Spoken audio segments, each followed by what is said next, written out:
فرەژنی لە یاساکانی هەرێمی کوردستاندا قەدەغەیە و پیاو بۆی نییە ژنی دووەم بهێنێت مەگەر بەو مەرجانەوە کە دیاری کراون و ڕەزامەندی هاوسەریەکەمیش یەکێکە لە مەرجەکان.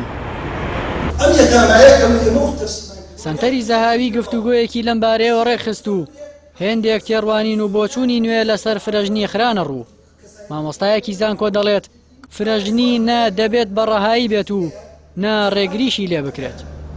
خی گەورە ئێوێ بڵێت ئەگەر لەگەڵ ئەو ئافرەتانە لە کۆمەڵگایە کە ماونەتەوە و کە مشکیلیان هەیە و کە دواکەوتون لە کۆمەڵگا ئەتوانن ژنی دوو هەموو سێ هەموو تا چوارەمیش بێنن. ئەمە فکرەی ئەساسی ئەم کۆڕە بوو و بە شێوەیەکی گشتی یعنی دەرەچەیەک بوو بۆ بیرکردنەوە لەوەی کە چۆن ئەم مامەڵە لەگەڵ ئەم دەقانە بکرێ و چۆن تەطبیق بکرێ لە ناو کۆمەڵگایە نە بە ڕەهایی دەرگاکە کراوەیە بۆ تعدد و نە بە ڕەهاییش داخراوە و کۆمەڵە مەرج و شەرت و ئامانجی خۆی هەیە. هەرچەندە فرەژنی لە هەرێم بە یاسا قەدەغە کراوە بەڵام لە عێراق بابەتێکی ئاساییە و هیچ بربەستێکی بۆ دانەنراوە. ژنانی کوردیش زۆرینیان لەگەڵ مەسەلەی فرەژنی نین و پاساویشیان ئەوەیە پیاو ناتوانێت دادپەروەری لە نێوان ژنەکان پەیڕۆ بکات و ناتوانێت هەردووکیانی وەک یەک خۆش بوێت.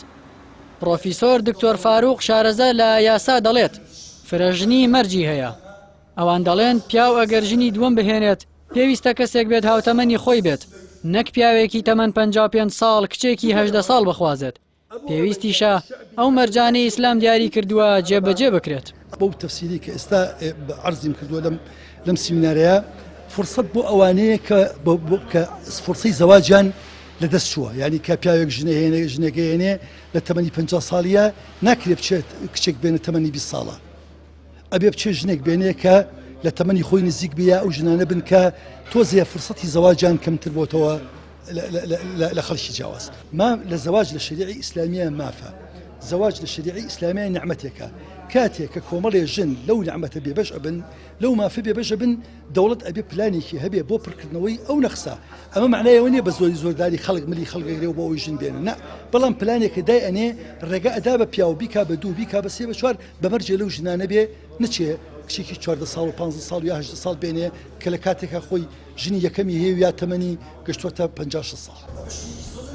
لەم گفتوگۆیەدا بۆچوونی جیاواز بوونی هەبوو.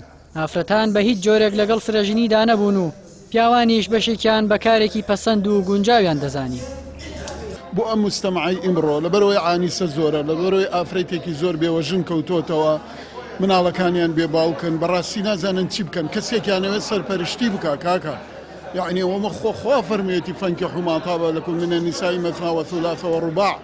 اگر بيتو اما مسألة جنسي وامنية اما مسألة تكويني خزانية ترى او مناڵانە لەوانەیە ئەو کەسەی کە ئەبێتە هاوسەری ئەو خێزانە ئەبێتە باوکی بە عەتفەوە سەیرێکە. ئەفرەت هەیە زۆر ئاساییە بەلای ئەزانێ ئەگەر هات و وا بکە ڕقایەتی لەگەڵ ژنی دووەم ناکە، بەڵام ئەگەر وەکو خوشک سەیرێکتری بکەن بزانێ ئەوە کە خوا وای فەرمووە بۆ هەڵێ بەشێنێتەوە بە دەرەجەی یەکەم شەکەوێتە سەر پیاوەکە.